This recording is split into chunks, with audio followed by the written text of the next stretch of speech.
Bonjour, bonjour. Alors, petite astuce aujourd'hui. Alors, petite astuce. Un truc là qui fonctionne avec moi. Euh, Trop de fois, quand je monte mes lignes ou que je les démonte ou que voilà, ou que je remonte ma ligne, voilà, ben souvent, le fait de retirer l'élastique, t'as les plombs qui passent par-dessus le flotteur, ça fout tout un bordel. Je sais pas si ça vous est déjà arrivé, mais moi ça m'arrive relativement, je vais pas dire souvent, mais ça m'arrive.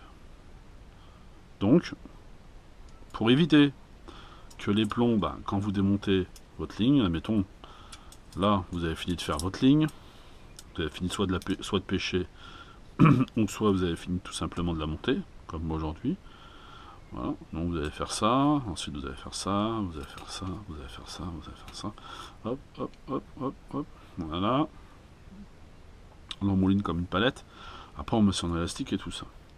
Sauf que des fois, l'élastique est soit trop tendu, soit trop court. Donc quand on le retire, ça se défait comme un nœud de... Voilà, et puis d'un seul coup vous vous retrouvez avec un fil, vous savez pas comment il a fait, mais il est passé à travers, et vous êtes emmerdé. Donc, pour éviter ça, quand vous avez remonté, là, hop, paf, paf le chien, le nœud du bas de ligne, hop ici, on est d'accord. Donc là, au lieu de faire ça, vous allez faire ça. Vous allez passer juste derrière le bitonio, remonter derrière le bitonio, passer derrière le bitonio, remonter derrière le bitonio, et ensuite vous allez pouvoir entourer votre palette. Et mettre un petit élastique. C'est pas grand chose, hein. C'est pour ça que la chaîne s'appelle aussi un petit peu tuto. C'est pas grand chose. Sauf que, je peux vous garantir que ça peut vous sauver des emmêlages alors que vous n'avez même pas encore utilisé la ligne.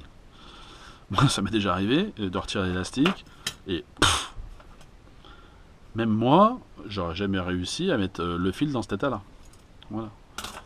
Donc, cadeau.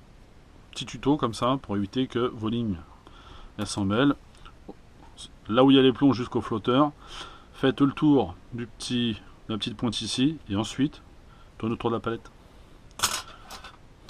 Voilà. Alors, et puis pour ceux qui se demandent qu'est-ce que c'est ça, en fait c'est moi quand je monte mes lignes en série comme ça, pas en série, mais quand je sais que pour tel flotteur il me faut tel plomb, pour tel flotteur il me faut tel plomb, et ben en fait je les répartis tout simplement dans des petits pots comme ça. Alors les petits pots c'est quoi? C'est ni plus ni moins que des petites boîtes à safran que je place devant les flotteurs. Alors il me reste plus que celui-là à monter, donc il y avait cette masse de plomb dedans. Voilà.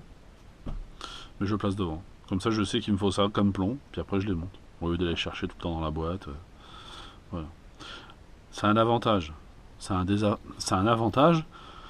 Voilà. C'est-à-dire que là, je peux m'arrêter et revenir dans 2 jours et finir de le monter. Le désavantage, c'est pour celui qui ne connaît pas la taille des plombs, quand il voit ça, c'est du chinois. Parce que s'il en rate un, entre ça et ça, pour lui, ça va être quoi? C'est ça que je veux dire. Donc attention à ce qu'on fait. Voilà pour cette petite astuce. Et puis moi, je vais continuer à monter des lignes. Parce qu'il fait super beau, donc on continue à monter les garbots. Voilà. Voilà pour cette petite vidéo, donc n'hésitez pas, hein, partagez, commentez, likez, allez sur le lien de la page Facebook. Alimentez, pour l'instant il y a quand même 2-3 personnes qui sont actives. Après je peux comprendre que tout le monde n'a pas forcément envie d'écrire ou montrer quoi que ce soit. Bon, vous avez vu, j'ai mis une vidéo de mes 2 chiens, vous pouvez mettre des vidéos de d'autres chiens, pas de votre femme, on s'en fiche. C'était pour la vanne. Voilà.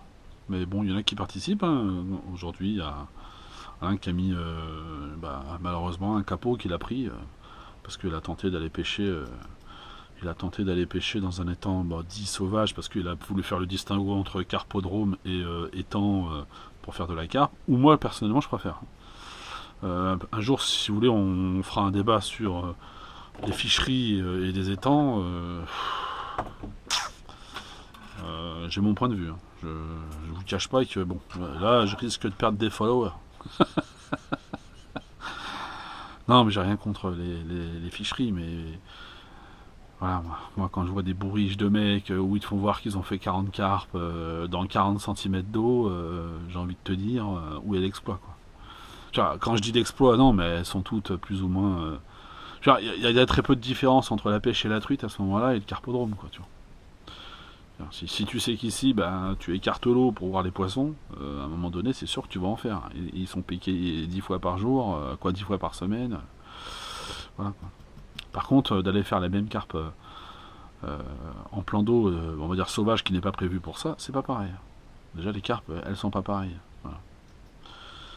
Voilà, mais on peut faire un débat, hein, parce que bon, moi j'ai rien contre, hein, mais j'ai mon avis là-dessus, voilà, c'est pas mon truc. C'est pas trop mon truc. Voilà, voilà. Sur ce, bah, n'oubliez pas, hein, likez. Ciao, ciao.